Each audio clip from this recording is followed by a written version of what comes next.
Earthquakes, lightning, pouring rain, tornadoes, tsunamis, and a hurricane. Killer. So it's Kat's birthday. This is a special birthday episode. Hey. She was just about to tell me about her dinner, but I want to hear about her entire birthday. Oh, you're so sweet. Yeah, I am so happy to spend my birthday night with you on the podcast. Mm-hmm. I know, it's awesome. No, my birthday was great. I went to spin this morning and everyone was so cool. You got some birthday shout outs during class. That was really cute. So you're like on the spin bike and they're like, yeah. They're like, we got a birthday in the house. Yeah. And I'm like, yeah. And I'm like dying and sweating. Like a DJ. Yeah. So I'm in this like March Madness competition and I have been all month. Mm-hmm. And I haven't had a break from spin in like 16 days, even though it's the 22nd. I started a little late, but like usually I take days off and I haven't had a day off.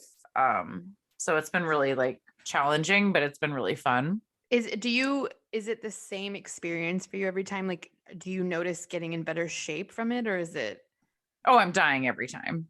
Yeah, it's hard, right? Don't you have to like balance on the pedals and like you have to like pedal up and down?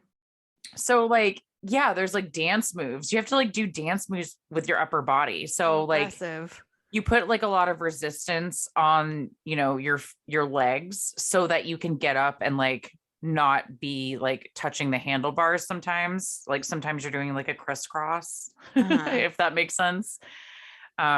It's great. Don't you get screamed at aggressively if you like don't do what the instructor is telling you or something? Never, not at this place. Oh, really? Maybe in some places. No, this place is so amazing. I'm obsessed with all of them.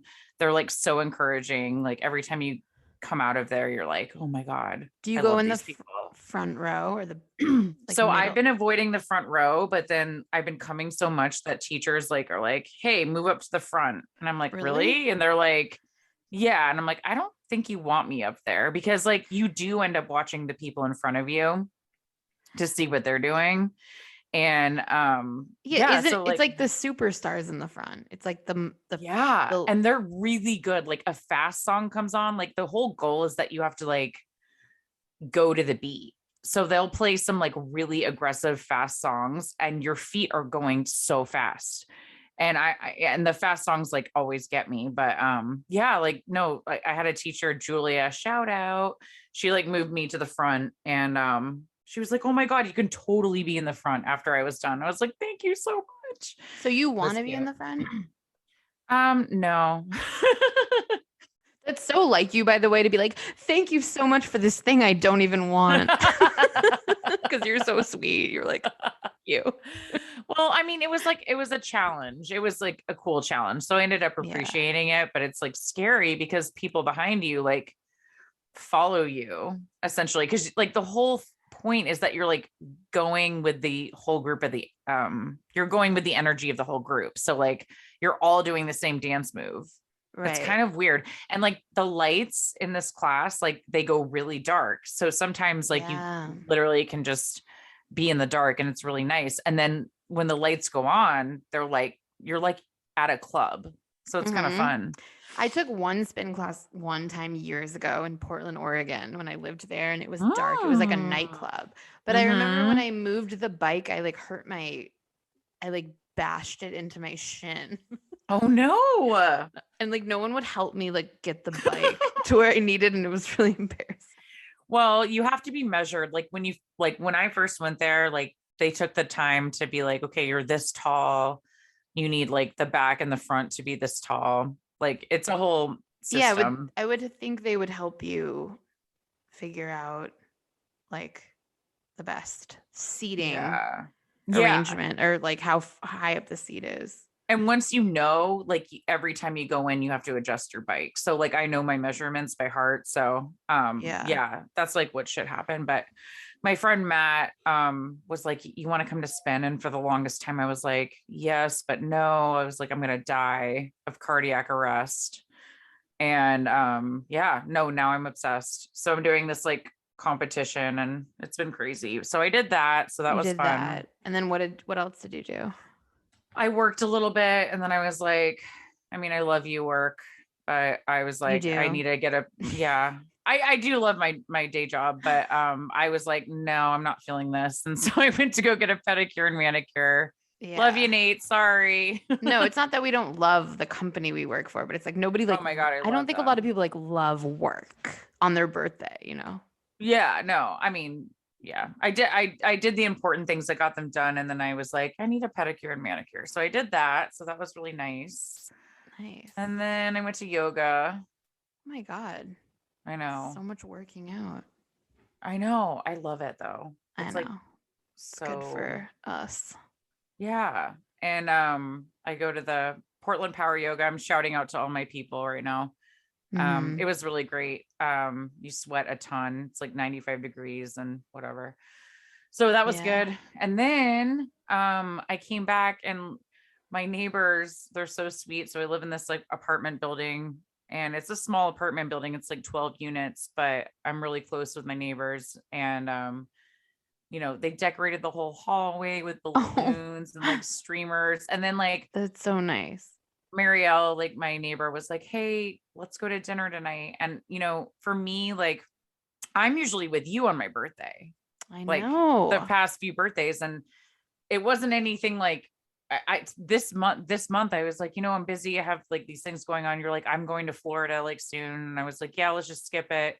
It's cool. And I don't know. I can be very low key. And I was like actually expecting to just not do anything really. And I was like fine with it. But Marielle was like, let's go out to dinner. And there's this like Mexican place that's really cute that is like really close by our house. And Marielle like and I are like really good friends, but we just like never go out. Like we're always just here if we're hanging out in our apartment building. And we went to a concert once, and that was funny and awesome. But yeah, anyway, so we went out to dinner, and it was so cool. And then my other friend, Lori, our neighbor Lori, joined us, and oh my God, they ended up having open mic at this place. And I have never laughed so hard in my life. You were laughing at the open mic musicians? Oh my God. I wasn't laughing at them, but like this one guy came on, and it was like he was in his bedroom writing his deepest thoughts that should have never been shared publicly ever. And I was playing music. I was crying. Here's an example of what was happening. I'm not kidding. Okay. Oh my God. Okay. I love my girlfriend, but she's creepy. Someday I want a wife, but I know it's not meant to be. And I was like, what?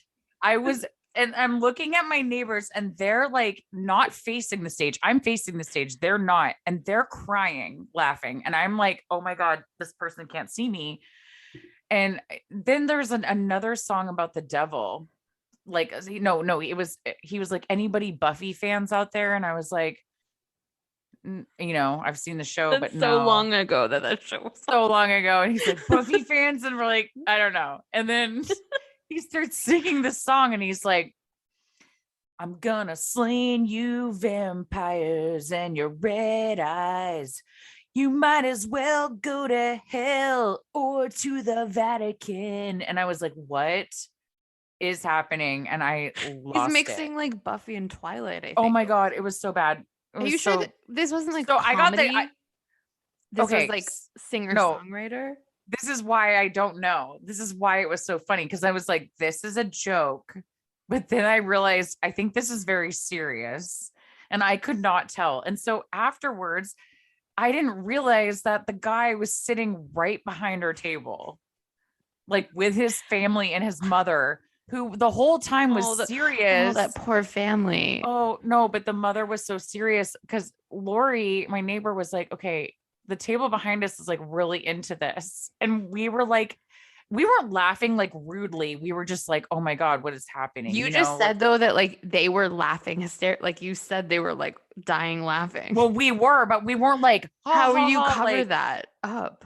No, she put her she put a napkin over her face. Like that's obvious. Oh my God. I would never like purposely like make fun of somebody, like especially No, for getting up there. Of course not, but and like singing their guts out. But I was just like, you cannot sing these things in public. This is so this is so bad. He was like a grown man with his adult. Oh yeah. And so afterwards he ended up sitting behind us, and I was like, I had to do a shout out because I was like, oh yeah, you know me. I was like, oh my God, man, you're brave for going up there and doing that. And he was like, thank you so much. And like, I play here every Tuesday. And I was like, I will be here every Tuesday. Oh my God. It was the best. It was so funny. But you didn't like compliment him because I did compliment him. No, when someone goes on stage and performs something, like whether it be comedy or music, to be like, you're so brave for doing that is not a fucking compliment. Well, here's the thing. It was what is it called? It was it was like stand-up music. It was like open mic. It was open mic. Okay, so anybody could go up there. Yes. Open mic could be I loved it. Songwriter, or it could be comedy, but open mic doesn't mean comedy music. Like, was it comedy or was it like I still can't tell to this day. Well, what were the other people doing? Was there stand-up going on? No, but there were some other homemade songs. Like some guy got up there. What's going on with you? Homemade songs. Some guy went up there and was like, this is a song about Maine, and like sang this like Maine song. It was like hilarious. Like the whole night was like, I didn't know what was going on. I was like, how is this happening? So was it like, okay, so another guy was doing like funny songs. So maybe this guy was doing funny song, like I think so, comedy music or something. Yeah, but the lyrics were so like just raw and like if he really was, if this was a bit, like a stand-up bit with like his song, like was he playing the guitar or something? Yeah, it was just him and the guitar. Yeah. Okay, so that's really funny though. If he was really singing about vampires. But then when I was like, awesome job, man, like, I was like, that was cool, because like I was just like, this is the best, because I was just having a good time anyway. He's like, thanks, I have like 6 albums. And I was like, what? And so I got the name of it. Like he was like, here's my name and look up my music. And so I did. And he has like I think he has more than 6 albums. I'm like, are you joking? This just made my whole birthday. I was like, I am going to get these CDs and this is the best. Like it was so great. Just message it. I don't want to say it because I don't want to like him to think. Okay, can you message it to me right now? Yeah. And I will just Google it and I won't say his name. Yeah. I want to be the judge of this. Because honestly, I think he's like an authentic like person that just like, but it was just like so raw and like I just didn't know what was happening. I was like, how is this? We need to figure out if he's like doing comedy or if he's. Message it to me. I will. Do it right now. What?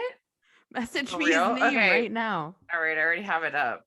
And then I just want to react to it, but I won't. I mean, can we play a piece on the podcast? Like, do you have that technology? Yes, I can edit it in. But like, do you want to do that? No, do it. It's so good. Well, it would have to be like after we record. That's fine. Okay, send it to me. I just did. Anyway, it just like made my birthday. It was like, first of all, I had no idea we were gonna go see live music, and I don't know. It was great. Okay, so still okay. I'm looking at his website. Look how many albums he has. I'm not even kidding.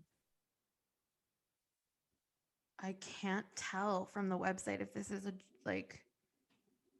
he's calm. No, I don't think he was joking, B. I really don't. Well, like that was the thing. I was like, oh my God. His photos, if these are serious photos, it's really I just need you to listen. I just need you to listen to one song. You can pick any of them and you'll know what I'm talking about. It was like, oh my God.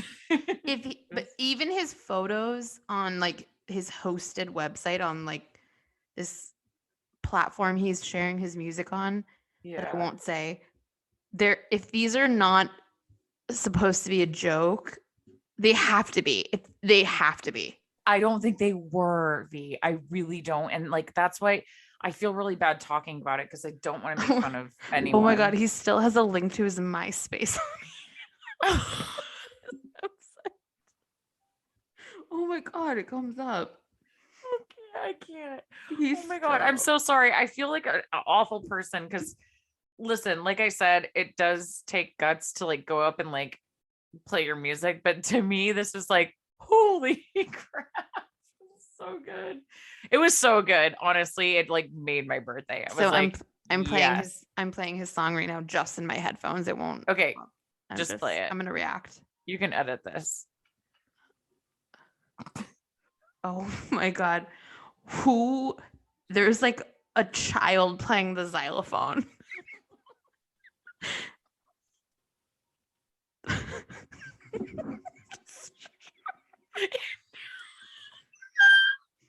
Oh, someone just messed up on the xylophone. Hold on. Because it's clearly No. his child or something. No, he doesn't have children. He doesn't have children. How do you know that? I don't know, but I don't think he does. No, seriously, give it a gander. Give it a gander. It's like This is horrible. no, listen, like seeing this live, I was like, what is happening? This can't be And real. he has like 6 out. Okay. That's the clever part. I'm like, are you actually a super genius and you're trying to make us laugh? Because this is like so funny. But then a part of me is like, I shouldn't be laughing at this because this guy's super serious. Okay, so I'm That's listening where I'm to another confused. one where he's just using sound effects clearly on his keyboard. Yes, in his bedroom. In his bedroom. Hold on. I need to find actually, I know we're recording and I need to send this to you right now. And you're gonna have It's fine. I'm just still listening to this. It's so bad. no, I need to like we might have to like pause this because I need you to hear. Okay, I'm wondering if this is the song you were talking about because it has a vampire in the title. On his, I think, second to last Oh album. my God. Yeah, the vampire. Okay, what is it called? Well, I don't want to say the full name because maybe it'll. Hold on, Muriel. I'm gonna ask her to send me because she took a recording of the song we were listening to. Okay, so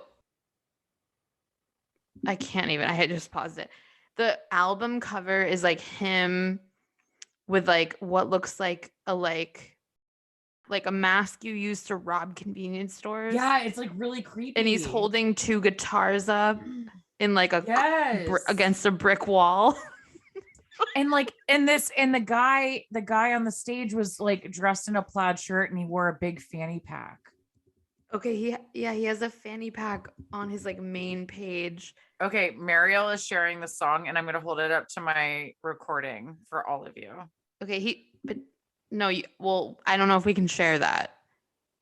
Why not? Because there's like copyright issues. You can't just like share stuff sometimes. I just want to share it with you. Well, no, we can edit it in if I need to like figure that out and look more into that because I don't want to.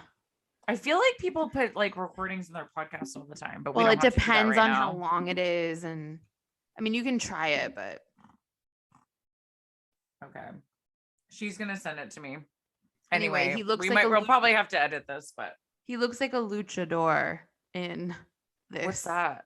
Like a Mexican wrestler with a mask. Oh my God. He does. It's like anyway, I don't know. I don't know if this guy is for real or if he's serious. I don't know.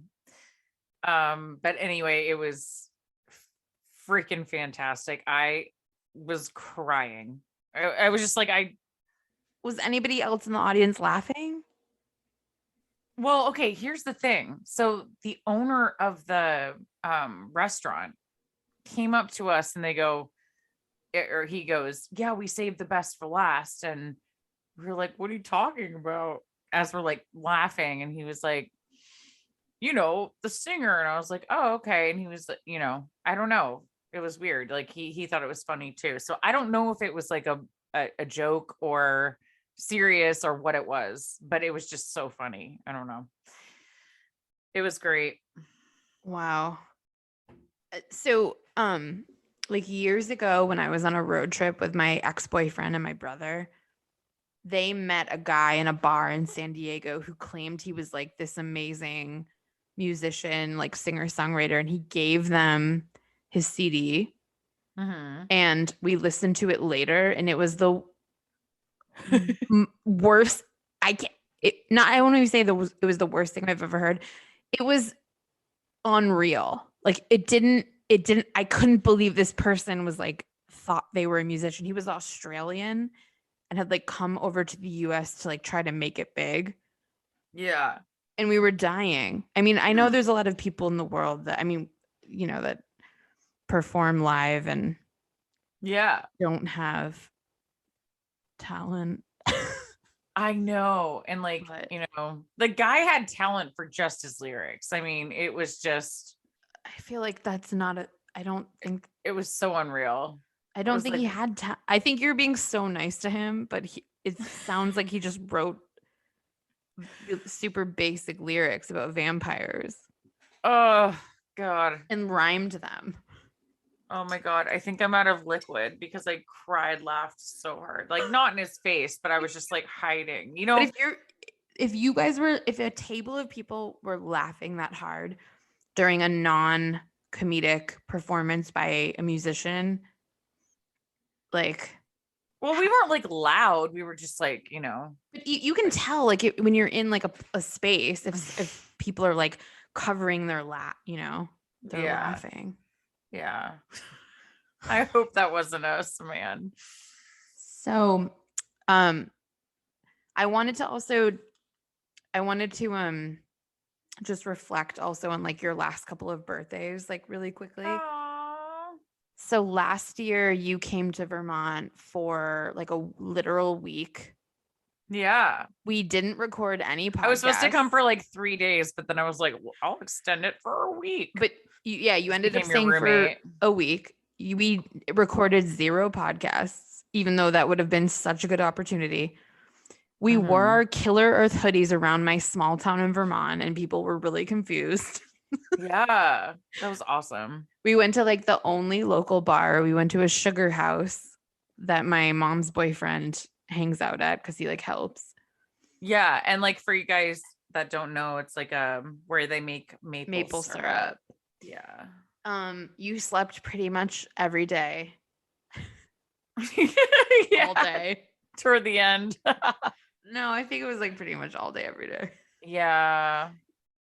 Well, we had like we like stayed up all night, like hanging out and drinking. Well, but it was like like I was like so happy to just have you, and I was like, you can sleep as much as you want. Yeah, I did sleep a lot. Yeah. 2 years ago on your birthday was like kind of when quarantine started. It was like maybe a week into it or like a few days. Yeah. It started around like the 16th, 17th, I think, of March. Yeah. 2020. And I was like listening to the soundtrack of Frozen in my room crying because I missed you so much. And I wrote this like really emotional like Facebook post for your birthday that I never write shit like that. Really? What, no. Grace? 2 years ago? 2 years ago. I was with you 2 years ago. No, last year. Yes, I was. Kate and I came up and we did the spa. Last year you were here. The year before that was quarantine, 2020. That's right. I had a piece of leftover crusty pizza for my birthday. That was like on the books for like the weirdest birthday. Yeah. Okay. And I was really sad, and I kept listening to the acoustic version of some song from Frozen 2 by Casey Musgraves or whatever. I think she was in Rent as well.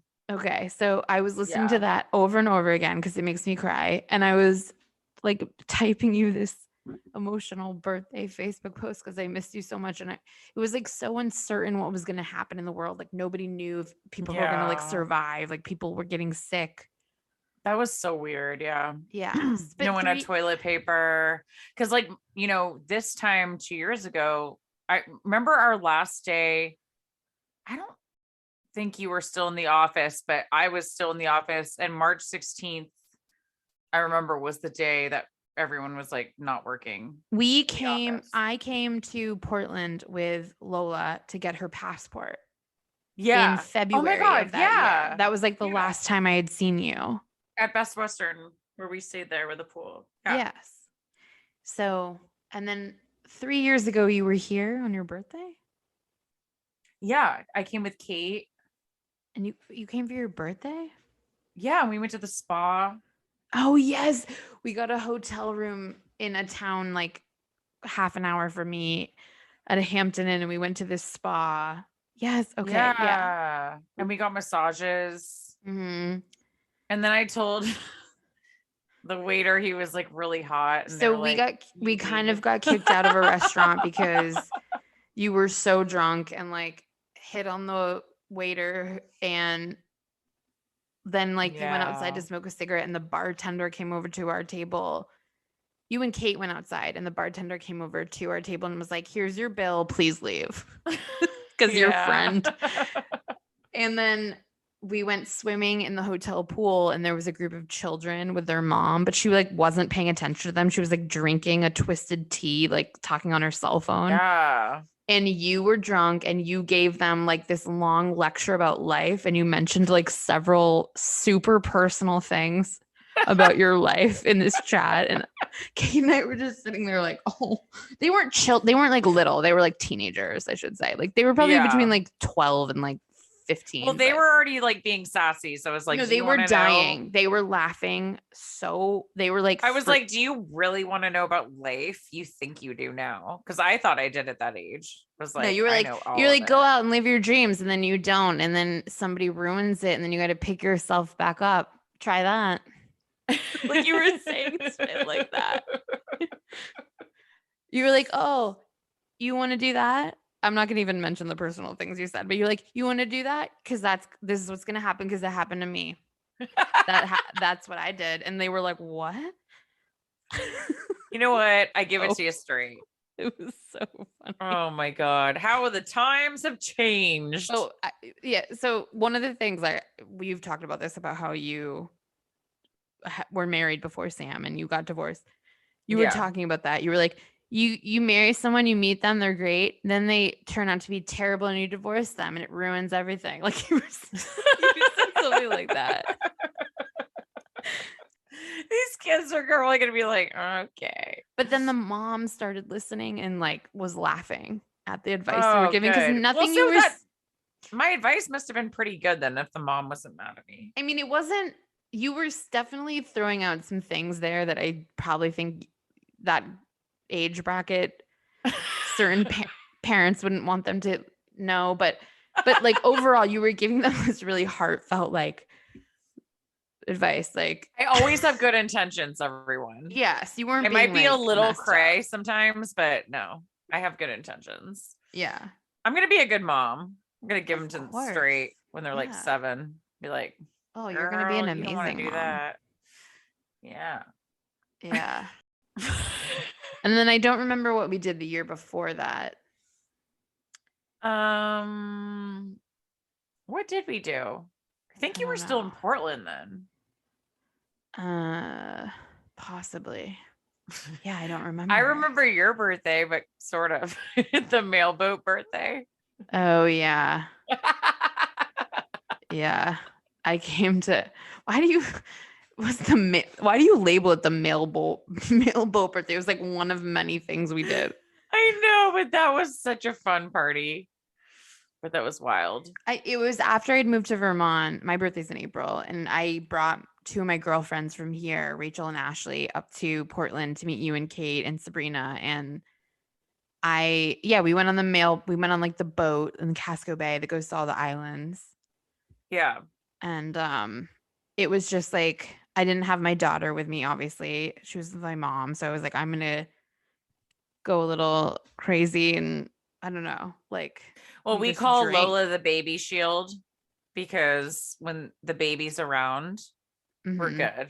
Yeah. And when the baby goes away. But I think the combination of like day drinking and then me like missing her, I had like a serotonin like drop. Negative situation, and I was like so spent by like a day and a half. Yeah, for sure. Yeah. Well, that's cute. You're like a real mom. That's what you are. Yeah, I'm a real mom. I really am a mom. And you're real. But we can talk about my birthday some other time. We want to focus on. Okay. And it's your topic tonight. Yeah. Yeah. I'm so excited. I don't even know what it is. Should we get into it? Get into it. Okay, girl, guys, world. This story has it all. You have no idea. This is the craziest thing I've ever heard of in my life. Okay. That's lofty. I just like pumped that up so hard. Okay. My sources are Smithsonian Magazine. Mm-hmm. That's a Disaster. good one. Thank you. Disasters of the Century, season 3, episode 4. Amazing. Smithsonian Channel, because I did watch some videos on this. This is how crazy this is. Britannica, Wikipedia, and Japan by web. We're going back to Japan. We are. And please forgive me for pronunciation. I actually worked on it this time. I worked on it. Let's start there.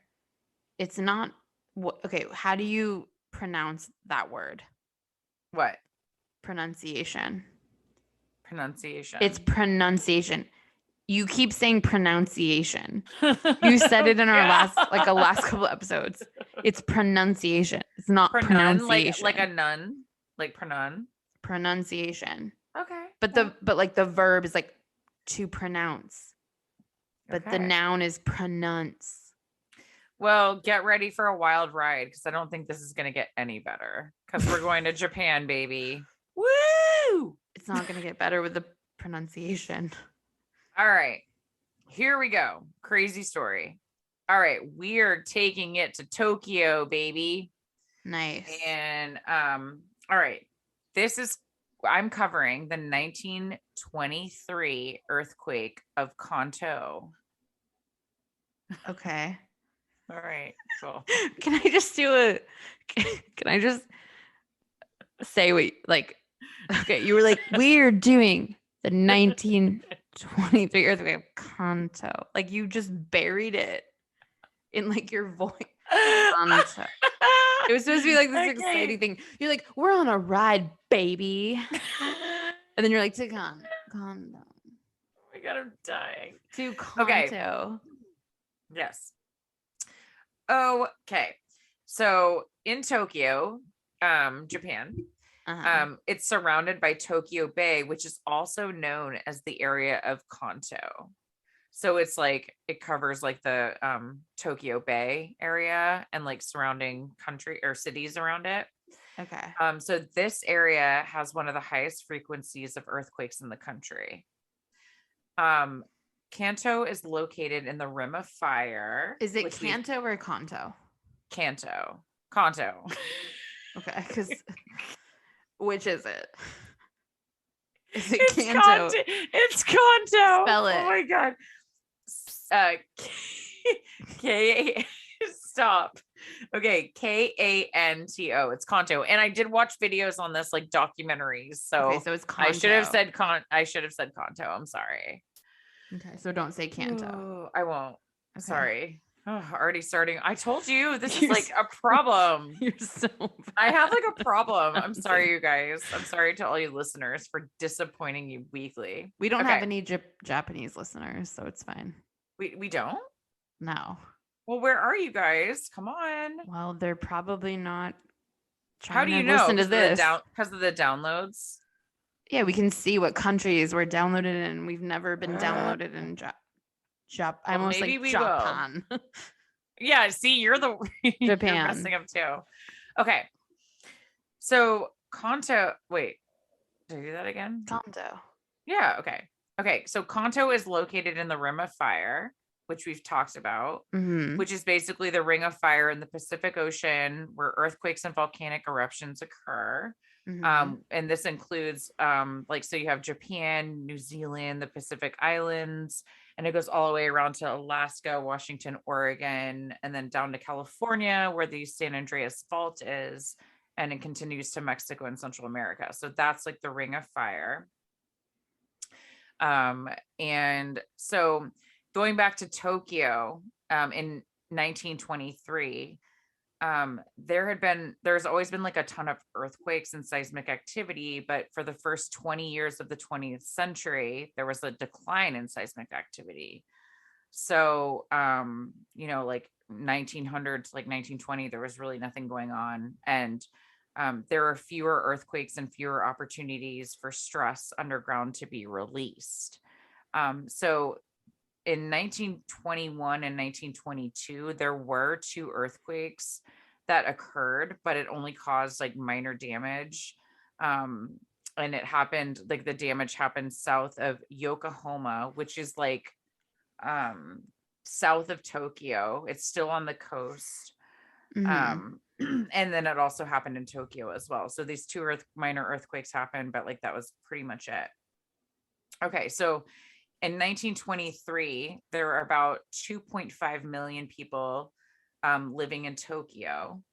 And then south of Tokyo is the Yokohama city. It's also known as the city of silk.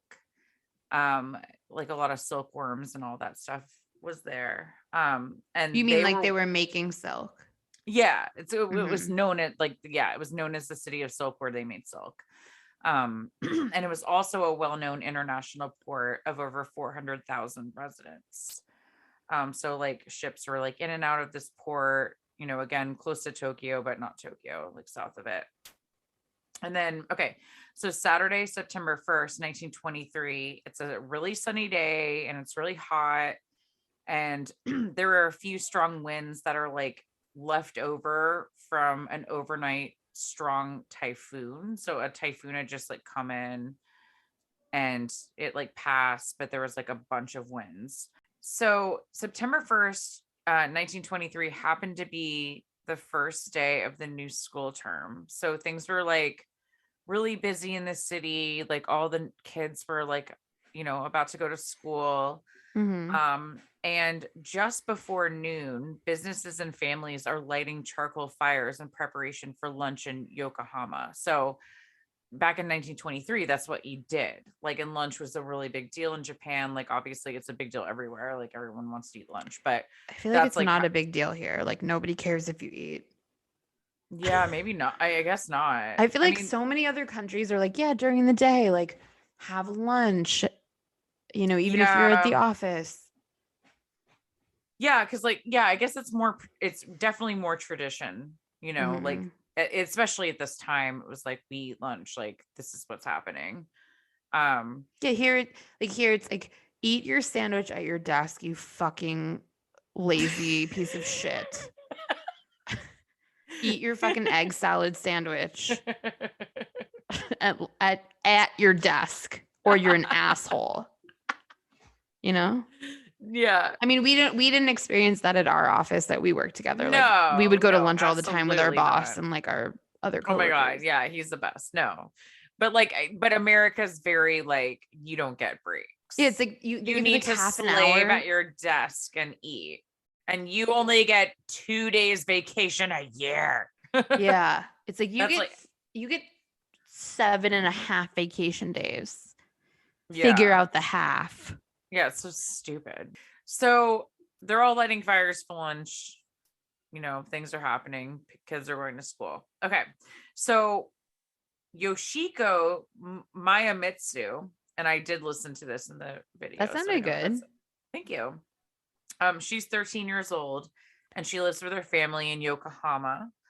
And in the videos I watched, she was interviewed and I like quoted this from the interview. It said, "It was an uneventful morning and we were about to eat lunch at home with my grandfather, grandmother, my mother, and 3 sisters." So she's just like chilling, ready to eat. And then I'm going to a couple different storylines at the same time to like tell you where different people were. So then, not so far away in Yokohama, a 9-year-old named Sadeo Amano is also home with his grandparents on his family's silkworm farm just south of Tokyo. And he was interviewed and he said it was a Saturday and school was a half day. It was quite warm that day, so we went swimming right beside the house. Also, I found that interesting. So I guess, you know, how like in the Asian culture, like school is very important. Like they had school on a Saturday. And he said it was a half day. So I'm like, oh, cool. So yeah, I don't, that's interesting. And that was back in the day, so I don't know how it is now. But so anyway, you know, he was just chilling, like, and then went swimming because it was hot. And then back in Tokyo, I'm doing again another storyline. Oniso Emamore, who is just 19 years old. He is just starting his first job working at the post office. And the rest of his family lives in Canada. So he's just like there, like living his life and like working. And then another guy in Tokyo, his name is Professor Asasori Amemememora. His name is Professor Asasaurus Amemememora. Okay, keep going. Where I watched the video, I like spelled it out. I'm sure his name is Professor Asasaurus Amemememora. Okay. Continue. Okay. ACISORI. ACISORI. Accessory. Yeah, that's what I said, right? Accessory. Accessory, yeah. So he's been studying for years at the University of Tokyo at the Seismological Observatory. And so during this time, he kept saying publicly that he expected a large earthquake to occur in the bay south of Tokyo, and that such an earthquake would cost a huge amount of casualties, and that the casualties would be caused by fires. He was denounced for his claims. So like this professor's been here for like years studying, and he's like, there's going to be an earthquake and all, you know, there's going to be all these deaths and they're going to be caused by fires. And everyone's like, I don't know what you're talking about. That's common with a lot of these. Yeah. A lot of our stories. Yeah. People don't believe anybody. I know. Okay. So, but at 11:58 a.m. on the morning of September 1st, 2023, Professor 2023. wait, 19. Okay, we know. 1923. I'm dying. Oh my God, my notes. Not in the future. Okay. Well, I guess I am. 19. Thank you for catching that. I'm so glad you did, because like all our listeners would have been like, "What?" Okay, Professor Dr. Assasaurus would have been. No, it's way ahead of his time. It's a memamore. Professor Amememore, philosophy was about to come true. Dr. Nemenemi Assasaurus. Okay. No one has ever been worse at pronouncing things than you.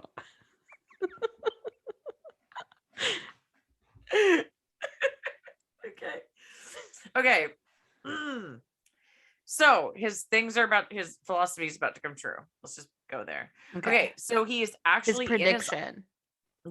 He's actually in his office at the university when he feels what appears to be a minor tremor. And 12 seconds later, he realizes it's like way bigger. Wow. And as the earthquake progresses, the rooftop begins to fall and the building was shaking like crazy.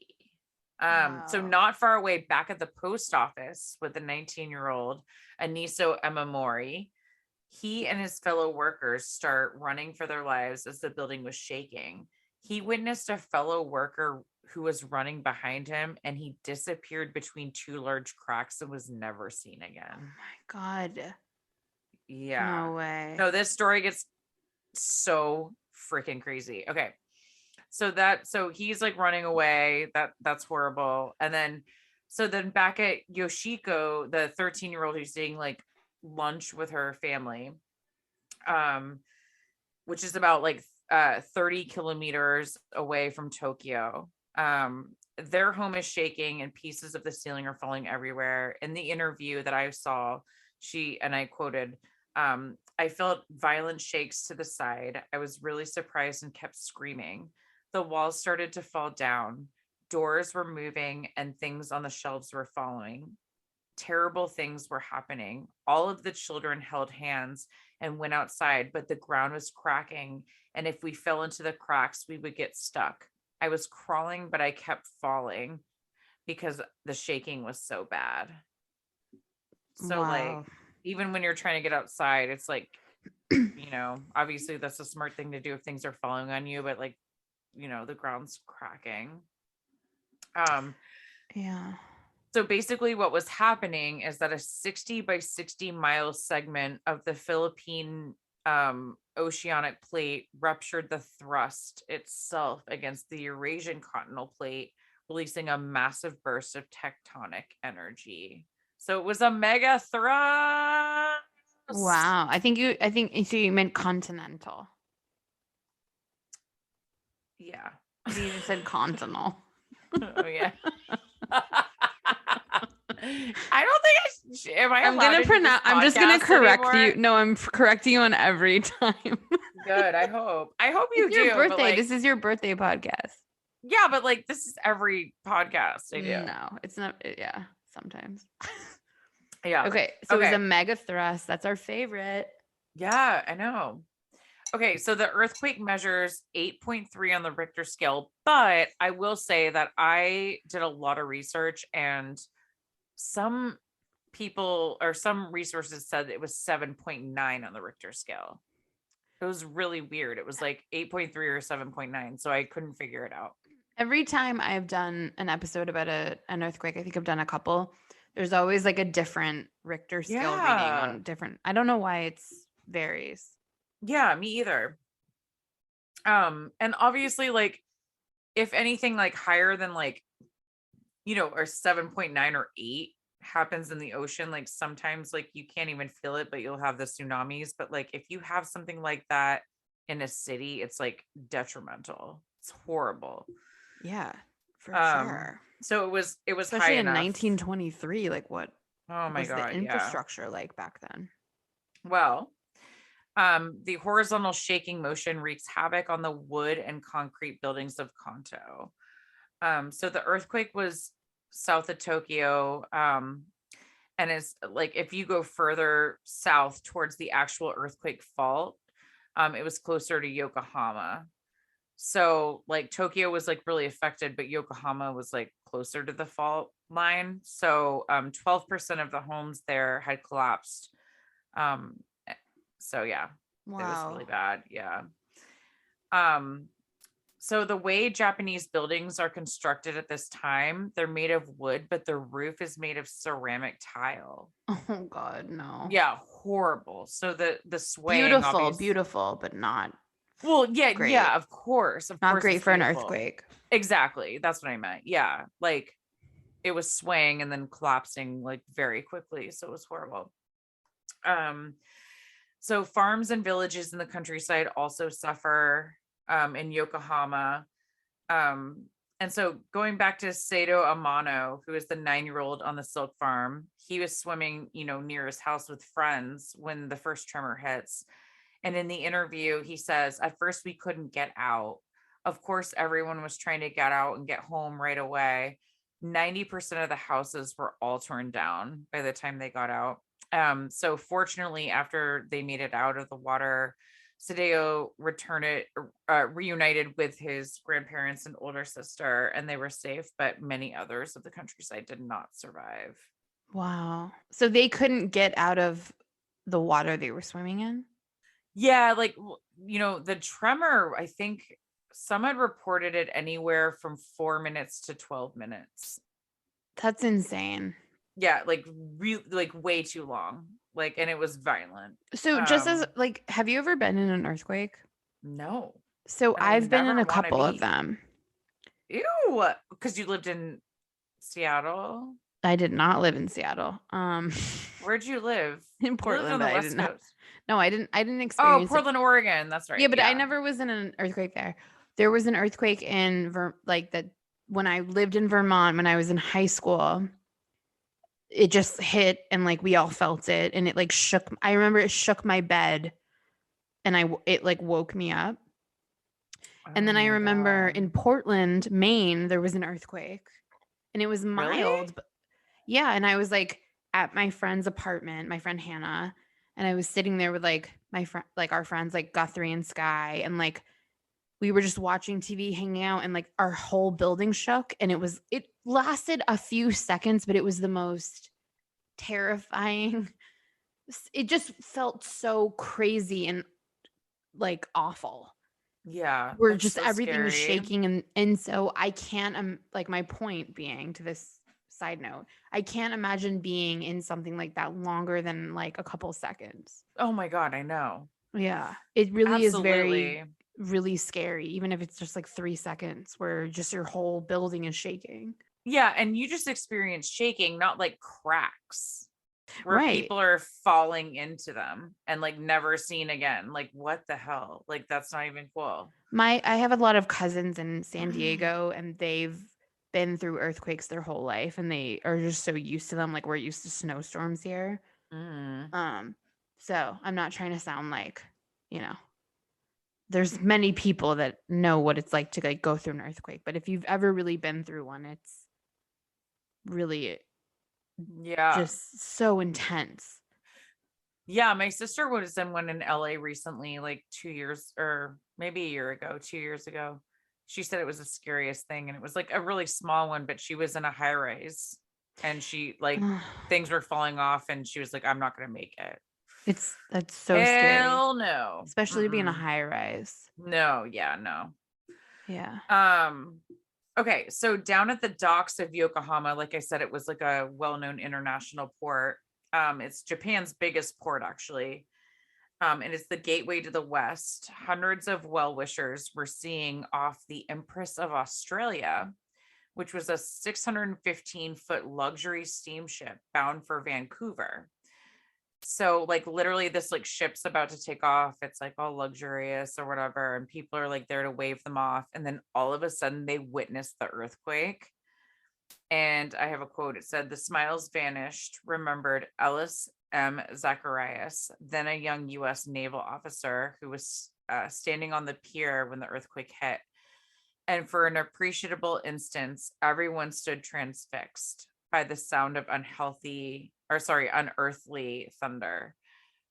So moments later, a tremendous jolt knocked Zacharias off his feet and the pier collapsed, spilling cars and people into the water. Oh my God. This ship is like about to take off and they're like, hey guys, bye, and then all of a sudden like it happens in front of their face. And like during my research, I saw a bunch of like accounts from this ship, like just like watching this whole thing go down. So it was like really crazy. Okay. So far we have an earthquake. Horrible. Now we have a mudslide. So along the coast, cliffs are breaking out in giant slabs that are 100 feet thick, and an entire village is buried in a massive mudslide. Huge. Okay, so like this whole thing, gets buried. Then a huge tsunami comes.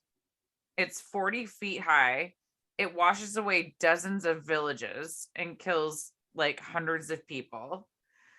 And then some areas like, after the tsunami, like, how the ocean rises and like goes up into the city. It's like some were 10 feet. Some of it had reached like 10 feet in. Some had reached 30 feet in and like just took out villages. Horrible. Yeah. And back then they didn't really have a warning system. No, not at all. Yeah. I mean, I'm sure they knew about tsunamis, obviously, but yeah. Okay, so we got a mudslide, we got a tsunami. Horrible things are happening. Yeah. Okay, so here's where it gets crazy. Okay, so you know how everyone was like cooking lunch at the time? And everyone was using charcoal to like cook the lunch. Well, so this is like going back to the interview of Yoshiko, who is 13 years old, having the lunch with the grandparents, like crawling outside, freaking out. She said when the roof collapsed, the fire started immediately. So this is not just for her. This is the entire city. So people's catches house on fire. collapsed onto their charcoal burning. Yes. And I'm not talking just their house, like the entire city. Right. Oh no. The initial earthquake shatters the city's water main pipelines, which was horrible for having ways to fight fires. So like the pipelines are done, like there's nothing to fight these fires. It also ruptures underground gas lines. So here we are, like this earthquake shatters like all these buildings, and now we have fires everywhere. Mm-hmm. And keep in mind, like the structures are built of wood, and then which tile is ceilings. That's very common with earthquakes too. Like modern day earthquakes, they always have fires because they rupture gas lines and stuff. Yeah. Okay. So, so now both Tokyo and Yokohama, there's hundreds of fires and they're burning out of control and people are trying to escape. So people start moving in directions of open spaces, which typically is the smart thing to do. But in this case, it's like a death trap because there's so many fires. And when you go into, like, if there's all these fires around you and you go into an open space and you think you're like, okay, I'm doing the right thing, then the fires start their own firestorm. Okay. So, okay. Listen, it gets intense. So near Honjo district of Tokyo, the chief of police starts directing a large mass of people who are trying to escape the fires. He directs over 40,000 people. Because remember, this is like a really populated area and they're all freaking out. Everything's down. Now these fires are going everywhere. He directs 40,000 people to take refuge in this open space of a military clothing depot. A military clothing depot. What the fuck is it's that? It's actually it was like a big warehouse essentially at the time of military clothes. Mm-hmm. But it's not, so that's not an open space. That's like a building. Well, it was enough space to fit a ton of people. But it wasn't an open, so it wasn't an outdoor open space. No, it wasn't. It wasn't outdoor. Like a field. It was like get into this space. Yeah, but it was huge. It was kind of like going into a stadium, essentially. And a lot of these people had brought clothing and furniture and anything they could recover from houses because that was like all they had left. Would you say furniture? Yeah. They brought their furniture. No, not like you know what I mean. Like they gathered anything they had. Anything they wouldn't bring furniture. They had like 4 seconds. Well, they were like recovering things out of people's like houses that they didn't even have. Like this is what I read. Like people were desperate. They were like, let me grab this and that so I could have it for later because they're all trying to survive. Let me grab like my dining room table so I can have it for later.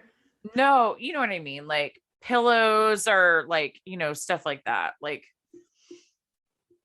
yeah. And so like they're just trying to grab nobody grabbed furniture to go into the big building.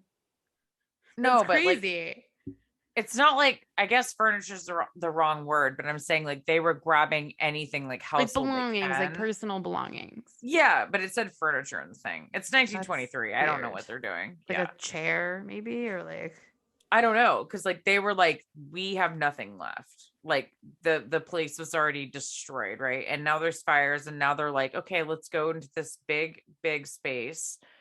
And the chief of police is like, go here, you'll be safe. Great. Okay. So now the sky around the area becomes superheated and black. And out of the sky forms a fire tornado. What? Have you ever heard of this in your life? Yes, I have. I've never heard of this and I am dead. I have heard of this, but I don't remember. So, why. yeah. So a fire tornado comes out.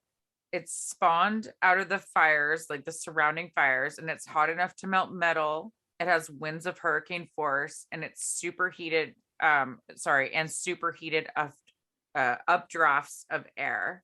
Mhm. It's 650 feet high and almost 1,000 feet across, and comes right for the What? space, and it wipes them all out in 15 minutes. Wait, so is this because it was like windy and like all of these buildings were on fire? So like the wind came through the city on fire and like, I will tell you. and it killed all these people, you said, like right away? It killed 40,000 people in 15 minutes What? in this space. I swear to God, I told you the story has it all. It's crazy. Okay, so a firestorm is basically formed by intensity that so it like, okay, hold on. It's like, so when you have heat, like a bunch of heat in one space, it creates its own wind system. Mhm. And it can form a fire whirl, or also it's called a fire devil, sometimes referred to as a fire tornado, which I'm calling that. And it's a whirlwind induced by fire, and often composed of or flame or ash.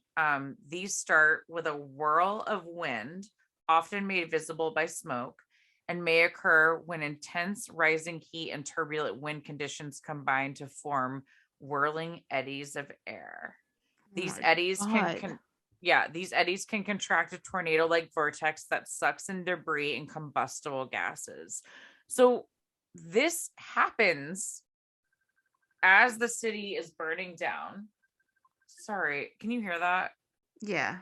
My husband's calling. Oh, answer it. On the podcast, answer it. Put it on speaker. Can you hear us? You're on our podcast right now. We're recording. Sam. Can you hear us? Hello? We have no reception. Can you hear us? Oh. Hello? All right, I'll call you after we're done recording. Yeah. Okay, love you. He's like, oh yeah, whatever. Well, I was like, oh, he's calling during my podcast. I love it. I love him, but okay, so yeah, so like a fire tornado like forms because there's so much heat and they're in this space, and it creates this tornado and it like kills them all. So 40,000 people died in this building. Yeah. Oh my fucking God. They were just like incinerated. So I'm gonna read what I wrote. It's not funny, Kat. No, I was just saying, just cut all of this out, please. Don't laugh at this. I wasn't laughing at it. You just laughed. No, I was laughing at was like, I'm gonna read what I wrote. Okay. So it's 650 feet high, almost 1,000 feet across, and it comes right for these people in the military clothing depot space, and it's spinning at 125 miles per hour. And because the people had brought like whatever they could get, like whatever they could find, because they thought they were going to survive and like get out of this alive, and like had brought like clothing and like, you know, pieces of whatever they could, like that incinerated, that like meat that like got fuel to the fire too. So yeah, when it was really bad. So like they did bring their furniture, and it's one of the reasons that it burned. Some of them, it wasn't like it wasn't like a couch, like, you know, they like they brought like, you know, pillows or anything they could like get, because like they were devastated. They like had nothing, and the whole everywhere they looked, there was nothing. There was no homes. There was nothing. So they were like, let me grab it worse. So much worse. So like, yeah. So yeah, I'll just read what I wrote. These belongings that the people brought have become fuel for the fire tornado that is coming right at them. The fires engulf them, and there are no survivors. Over 40,000 people die in just 10 minutes, actually. That is Not so fucking crazy. Yeah, it's so That is crazy. ridiculous. I have never heard of this in my life. First of all, I either. never even knew what a fire tornado happened. I've heard of fire tornadoes, but I've never heard of this. This is insane. Yeah, we have a mudslide. We have a tsunami. Oh my God, we have a fire tornado. This is so bad. So going back to the post office worker, Aniso Emamore, he's outside at this point in Tokyo. He is running and trying to stay ahead of the flames. His daughter is interviewed and said he saw this girl that was like 8 years old and she was crying, and he thought maybe he could go help her, but the crowd was pushing him. Like he was running with the crowd, and the crowd was pushing him so bad that like he couldn't get to her. And that's like one of the things he remembers. It's like a really sad like 8-year-old girl like alone and crying. That's horrible. Yeah. Many are trying to cross the canals in Yokohama, and they are like all wooden bridges, but fires are like on both sides. And in some places at this time, there were enough places in the canals for survivors to cross corpses without getting their feet wet. Oh my. That's how bad it was. Like there were so many dead bodies in the water at this point already that people were just like running from the fires and like could just walk across the canals without getting wet. Like a bridge. Like this is Mhm. how lucky you and I are, and most Yeah. people probably listening to this, that we've never had to cross a river where so many people are already dead. We can just like walk over them Yeah. because of It's so bad. Yeah. like yeah, the time that we were born, the decade, or I mean, but this could happen to us now. No, I know, but it's like, it's just, I mean, that's probably never going to happen to you or me in our lifetime. We live in a place, but that's just so crazy. Yeah, so bad. So Yoshiko Miyamitsu, who's the 13-year-old, again, the girl we started out with, having lunch with her family, like outside, cracks, lots of things going on. Back to her interview, she said there were bodies floating all over, and as the waves would come and go, bodies would move. I was just stunned when I saw it. It was all rotten and it smelled awful. Oh my God. She and her family took another direction than most of the crowd, which was interesting. So a lot of people were fleeing to those open spaces. Thank God they didn't, because of the fire tornado. She said, I took my younger sisters and all of us escaped to a small hill at the other side of a small river. And at the top of the hill, we spent the night. There was nothing to eat and wear, and no beddings. And so she said, so after, oh no, sorry, she didn't say this. I said this for my research. So after the first huge tremor, over 100 aftershocks occurred that day, and some were almost as strong as the first. Wow. So like this thing, like, can you imagine like a 12-minute earthquake like ruins your life? I can't imagine. And then you have aftershocks, earthquake. 100 aftershocks that day. No. Yeah, no. I cannot. I can't. Yeah. Imagine that. It's crazy. So all utilities in the city, like telegraphs at that time and power lines, were immediately cut off. I mean, and then we already talked about the water mains are, done. There's no way to like fight the fires. The gas lines are broken. So it's horrible. It's like, it's like hell. It's actual hell.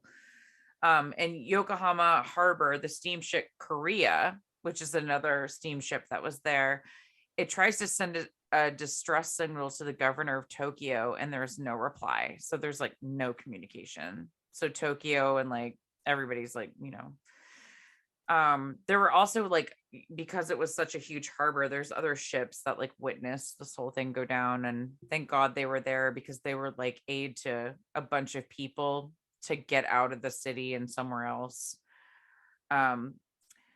So the next day, survivors are seeking refuge at the coastline. You know, they're getting rescued. Sunday, the 2nd, 1923, the fires are still burning in Tokyo and Yokohama and surrounding areas. Those who survived the night look for ways to get out. The population was at 2.5 million in Tokyo, and now it was only 1.25 million. Wow. Yeah. And a lot of like, yeah. So during the interview, Yoshiko says, when I came back, so this is the 13-year-old girl at the time, who stayed in the night in the hill.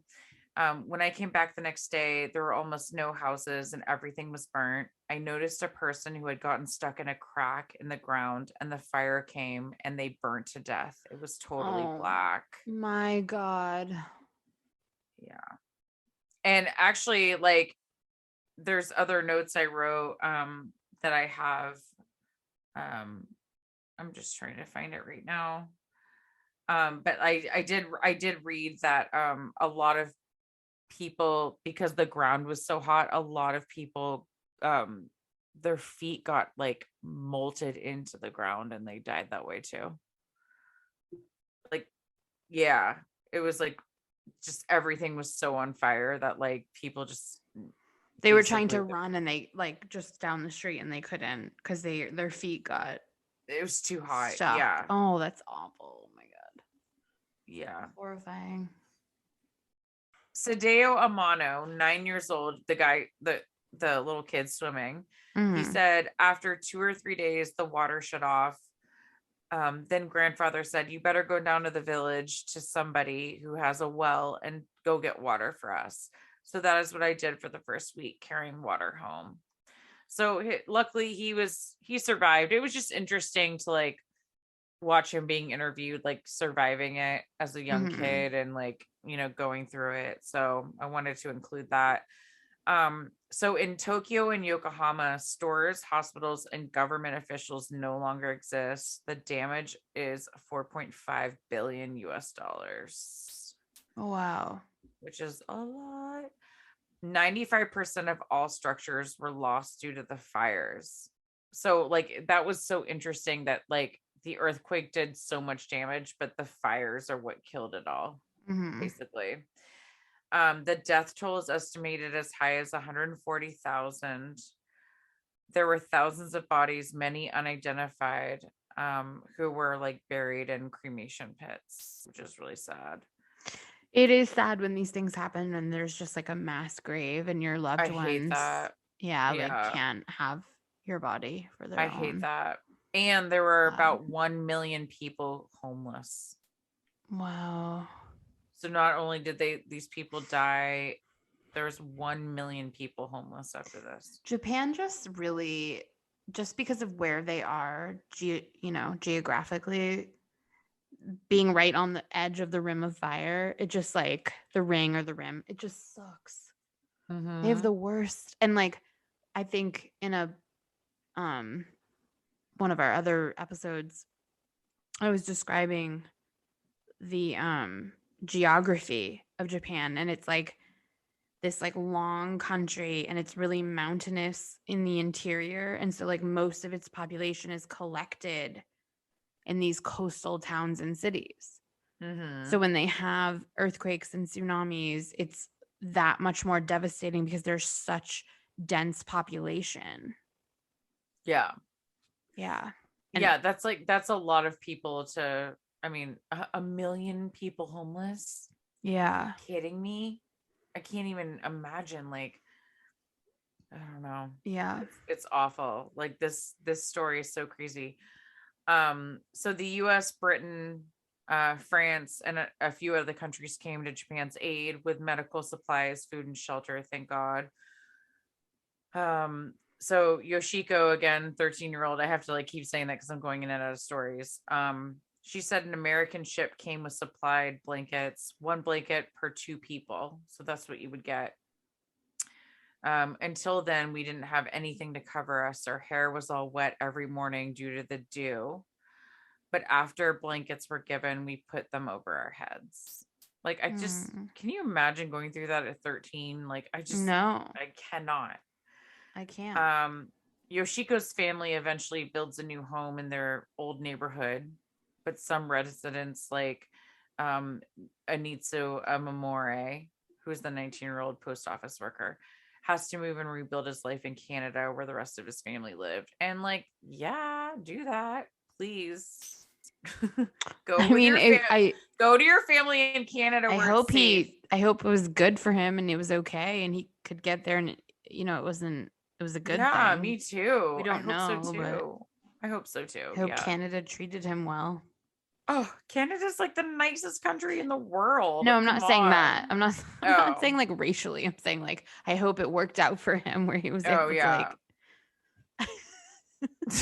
like, Yeah, well, Canadians are nice. Stop they're that. no, but seriously, every Canadian I've ever met in my life is like the nicest person. Wow.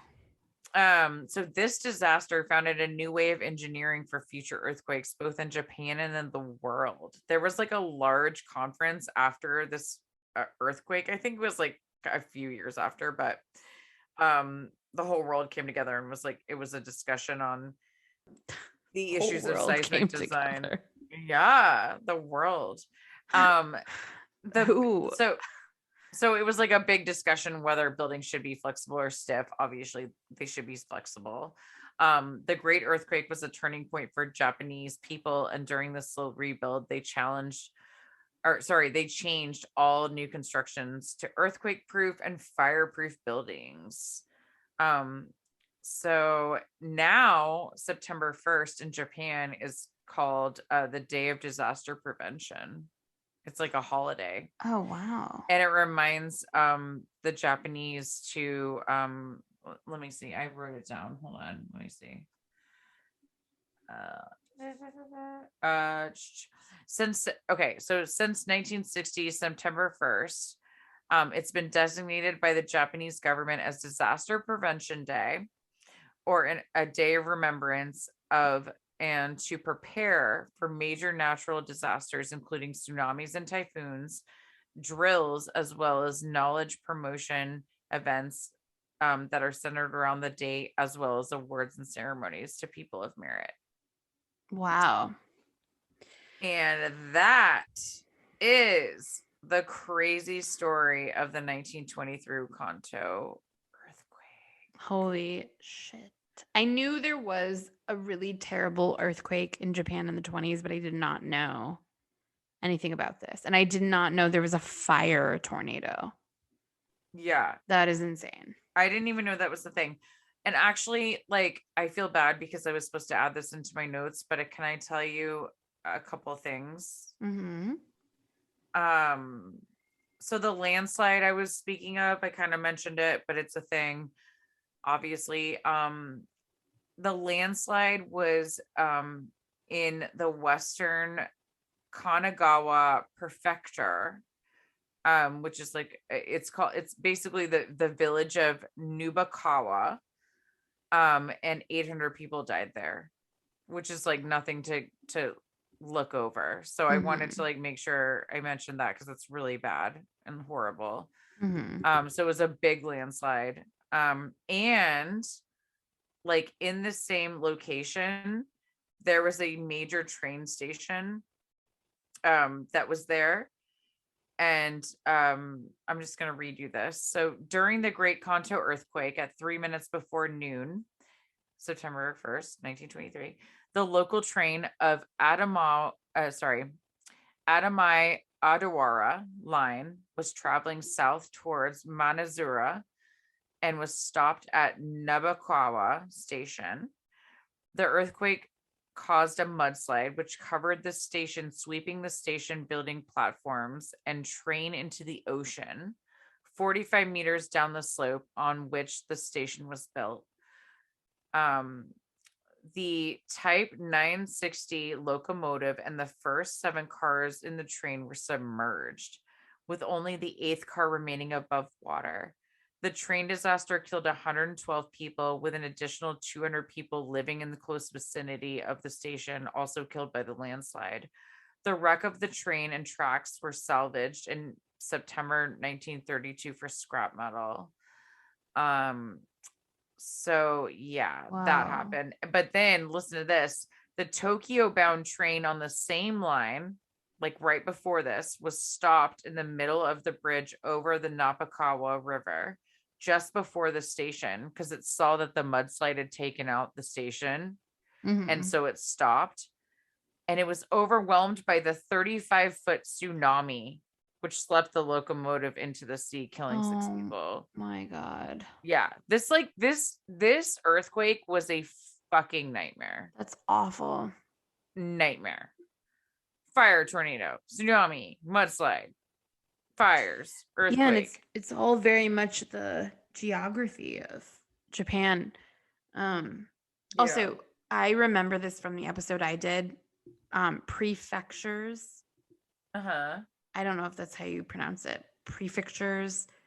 You just said it, but they're like, it's like basically like counties.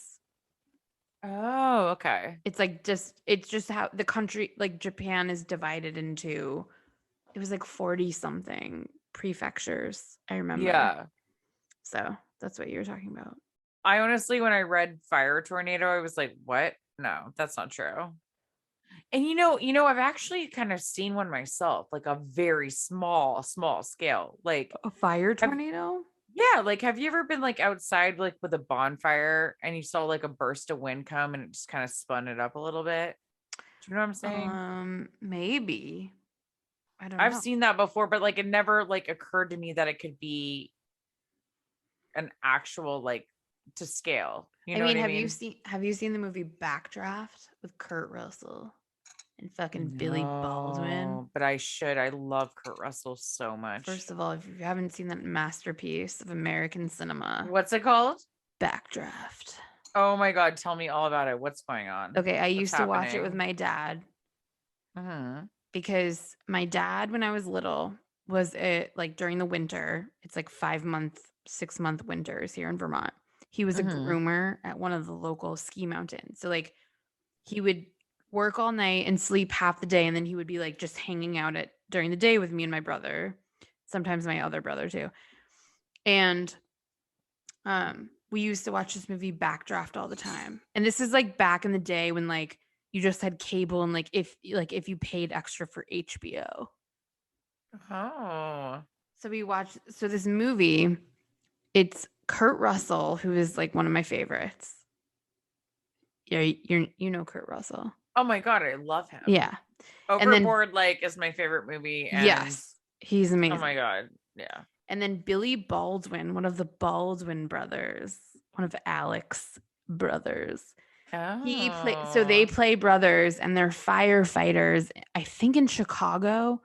And there's this like, so there's like this arsonist who's setting fires, but there's also this like weird thing that keeps happening in buildings in Chicago, like warehouses and other commercial spaces where there's like a fire tornado inside. Oh my God. And they combat it. And you have to watch this movie. It's so good. Backdraft. Okay. It's so fucking good. I'm obsessed with it. I'm probably gonna watch it later. I love Kurt Russell so much. I will take you up on this. He's so hot. He's like lives in like a houseboat on stilts, like that isn't even in the water. I don't know why. He's always so hot. Even when he's older, he's hot. I'm like, yeah. And like Billy Baldwin is like his little brother that like, oh my God. And like when they were little kids, their dad was a firefighter and took them to a fire, and their dad died in the fire and they saw him die. No. So they have this horrible. they have this like PTSD, like we want to do what like dad did, but like also like he traumatized us with. Why would you want to do that after that? Oh, and like I think Bridget Fonda's in it. Do you remember her? The actress. Of course I do. Yeah. You do? And it's like so I know good. Bridget Fonda. Come on. You do? I just feel like people never remember her. Like my favorite movie of all time is called Shag, and she's in that. Oh my God. No, I'm an 80s girl. I mean, kind of. You're like 1985. You were like 5. Yeah. In 1990. No, but I'm still like mid 80s. It's cool. Now I'm thinking of the fire movie that I'm obsessed with. What? It's like my favorite movie. I don't know why. Okay. What is it called? Oh my God. Google it. It's about No, fire. come on. Okay. There's no greater movie about firefighting than Backdraft. I just want everybody to know. Okay. Mine's a little cheesy, but it's so good. And you know what it is. And What it's is like, it? oh my God. Okay. Do you remember when that young kid communicates with his dad via radio frequency, but his dad dies in the fire and his mom was killed by a serial killer? His mom was a nurse. Come on, you know this movie. What? Oh my God. Okay, I'm Googling it. Oh, okay. I know it. It's like one of my favorite movies. Kid And communicates. I actually have it on dad VHS, except I have no VHS anymore. over the radio who died in a fire. Yes, kid. I'm gonna do it too. I have no idea. Dad over radio fire movie. I'm gonna tell you that. You're not Frequency. It's called Frequency. Oh, okay. So this is in 2000. Oh yeah. It's literally makes me cry every time. It's so good. Who was in And it? oh my God, you know the people. Who? Frequency? Okay. I've never seen this. What? Oh my God, watch it tonight. Okay, already it's like the weird guy from like the. So basically, like, oh, it's Dennis Quaid. Oh, it's it. I was gonna say it's Jim Caviezel from like Mel Gibson's like creepy movie about. yeah, but Jesus. Dennis Quaid is the Dennis dad. Quaid's cool. Sean. Okay, I've heard of this. Yeah. Oh my God, it's so good. It is so good. It's- There's like serial killing, which I love. Like not in real life, but I like it. And there's Dennis Quaid, which is cool. Cool. Oh, Michael Cera's in it when he was. I know. Oh my God. And it makes me cry every time. I just love this movie, but there's a lot of fires involved. Because the dad's a firefighter. But it's basically like, have you ever seen Sliding Doors? With Gwyneth Paltrow. Mm-hmm. I think like one time, but I don't even remember it when I was younger. I liked that movie, and it's kind of like a sliding door situation. It was like kind of like a what if movie, which I know can be like overdone, but this is like one of my favorites, and it's like an old school one, so you got to watch it. It's really, really good. And I think the first scene is filmed in Bucksport, Maine. Oh, weird. Yeah, like the fires in Bucksport. Oh my God. This actor, Jim Caviezel, he creeps me out. It's so bad. Yeah, he's really good at it though. Oh, what was the okay? So what was the Mel Gibson movie he was in? It was like Christ of the Oh, Power. like the Jesus one? The Power of the Christ. Oh God, I didn't even Like watch that. Christ is great. Like Christ. I'm just Googling Christ Mel. I don't know. This whole episode is like just us Googling stuff. Christ Mel Gibson. I know this whole The episode. Passion of the Christ. Oh which God, I didn't see, 'cause I don't give never a watched fuck. that. No, I will not. I will not. I heard it was scary. I heard like really religious people even thought it was Mel so Gibson's scary. fucking crazy. Yeah, regardless of what Braveheart was Whoopi Goldberg fucking good says. though. Braveheart was really good. I'm sorry. That was before, and like then he like went nuts. What do you mean? Fucking psycho. Mel Gibson went insane. You don't know Yeah. about this? I do, but like I don't know. I don't know why I like, didn't follow. He like got pulled over for drunk driving, like I think in Florida or something, and he was like he was like calling out all the Jews. No. And he was like, he called the female police officer that pulled him over sugar tits. Ew. And also Why? he left his ex-girlfriend or ex-wife because he has an ex-wife with like 9 children. And then he had another ex-wife. And he like left her all of these voicemails being like, I'm gonna like have like 9 black guys rape you, you piece of shit. Like he like went crazy. That's you didn't so know about bad. this? No. And like Jodie I did Foster not. and like Whoopi Goldberg defended him, but it's like who even cares what they have to fucking say about life? Yeah, he's like nuts. Yeah. And there's just been other people that have come out that have worked with him that have been like, he's crazy. You seriously? I know. I've definitely heard that. Like he's not like he's crazy. Like he's like he's no. I've heard that for not sure. well. And then he made this horrifying movie about. He's like really religious. Yeah, but he like. That's crazy to me. Yeah, I mean, I never saw that movie. That's nothing I will ever watch. But he was great in Braveheart, and he was good in a lot of old school movies. You know what my one of my favorite movies when I was a kid. Have you ever seen The Man with No Face, or like The Man Without a Face? I think it's called The Man Without a Face. I have not. So it's like Mel Gibson. It takes place in Maine. I think he is like a teacher who was in a horrifying car accident where his wife died. So he has like a fucked up face. It's like takes place in like the 50s. It sounds it's really so familiar. good and horrible and like heartbreaking and amazing. Aww. So that's my other movie recommendation to you. Well, thank you. No, I mean, that sounds great. Or you could watch Passion of the Christ tonight. No, never. The Passion of the Christ, I should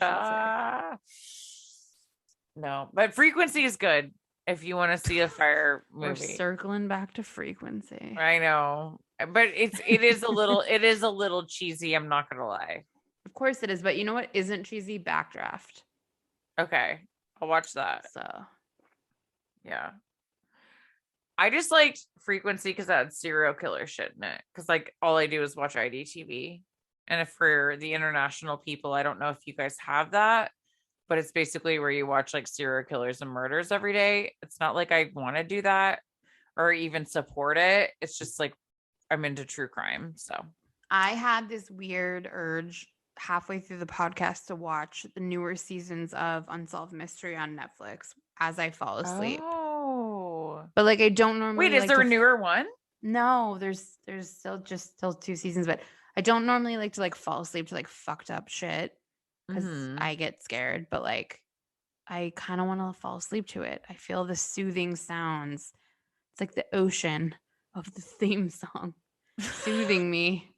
I know. I don't know why I'm just like really into it. Oh my God, guess what? So Sam's mom got me a birthday present and it's 2 tickets to the shooting range, and I hate guns, but I'm going to do it. Wow. Did she did you tell her something that you need to learn how to shoot guns? I think, no, well, I told her like a while ago that I have no idea. And I really hate guns. I even hate balloons popping. It's funny like, too, like, yeah.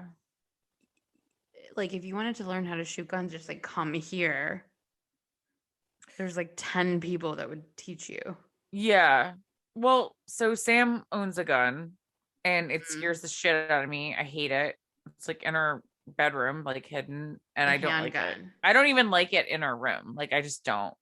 But I have no idea. Like if someone were to come in, if I were to get robbed or something, like I've murdered, I don't know. Like I have no idea how to use it. So I think it's a really good thing. And I think it was a really good present. It's nothing I would have ever bought for myself. But so I guess I'm going to go and learn, but I'm scared. I don't like them.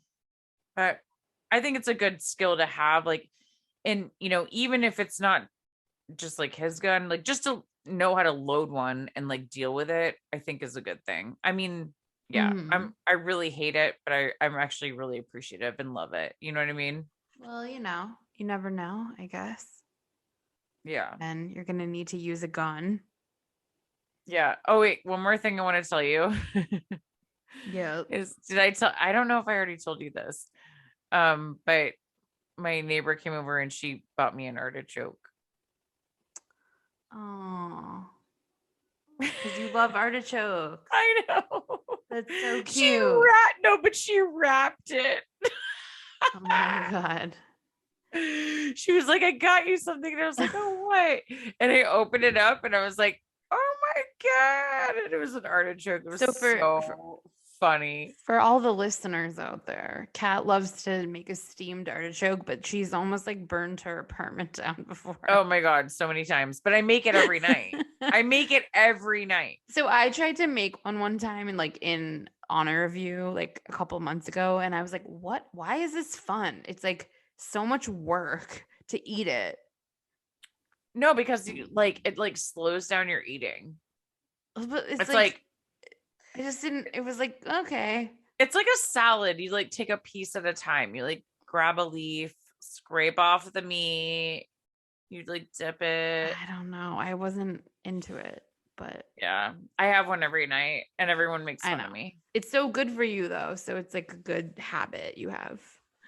It's kind of like my salad, you know. But like, it was just so funny when she was like, "Happy birthday!" and I opened it up and it's like a freaking artichoke. Oh my God, she's such an That enabler. was so funny. She's I was like, enabling you "That's to great." like burn your apartment building down. Oh, that with was the only a couple artichoke. times. I mean, She probably doesn't even know about that. No, she does. She jokes with me all the time. She's like, "I could smell your artichoke last night." I'm Oh like, God. I know. I mean, I try like, yeah, the water goes down really fast. It absorbs the water fast. Well, you have So to you gotta be be paying careful. attention. You can't Yeah, like go. I am paying attention most of the time, but sometimes I'm like, I'll be like working and like waiting for my artichoke, and I'm like, oh crap, I can Yeah. smell it like burning, and I'm like, ugh, not Yeah. again. And so I like, just scrub the pan after. But That's dangerous. well, anyways, thank you for joining me on this episode. Yeah. Happy birthday, Kat. Thanks, girl. How old are you now? You're gonna say 37, bitch. Ooh, a young 37. You don't That's look a right. day over 26. That's right. You're right. Yeah. No, I'm feeling good. I feel actually, 30s are the best because you really start to come into your own and you stop giving a fuck, honestly. You start to come into your own and not giving a fuck, and then you also start to have paralyzing anxiety about the fact that like you still don't know what your like purpose in life is. Yeah. But that's absolutely true. But I don't know. For some reason recently I've been kind of like okay with where I'm at. So I'm good. Like, Well, that's good. Yeah. yeah. No, you should be. You have a good life. Yeah. I mean, like, yeah. I'm just like really glad that like a lot of my, I'm just kind of like, I don't care if you don't like me. I don't care, like in that way. I'm just kind of like, I like myself. So if you Best don't, advice you could maybe- give to a younger person would be, I don't care if you like me. I'm still gonna like live my life and yeah, do what I want to do. Because people, yeah, I think, obviously kids and teenagers, but people in their 20s, they care too much about what other people think, and you can't really care. yeah. You have to do your own thing. So we hope to record another episode soon. Yeah. And this was Kat's special birthday episode. Yeah. I was like, hey, do you want to record tonight? She's like, it's your birthday. I was like, yeah, so this is awesome. Yeah, but you had a great night. You got to see some amazing acoustic. Oh my God. It was so fun. No, this was great. And I hope you enjoyed the episode. And don't forget we have merch, and leave us a great review if you like us. It would be helpful. Yeah. And we love you. All right. I think we can call it a night. Okay, bye. Bye. Happy birthday, our cat.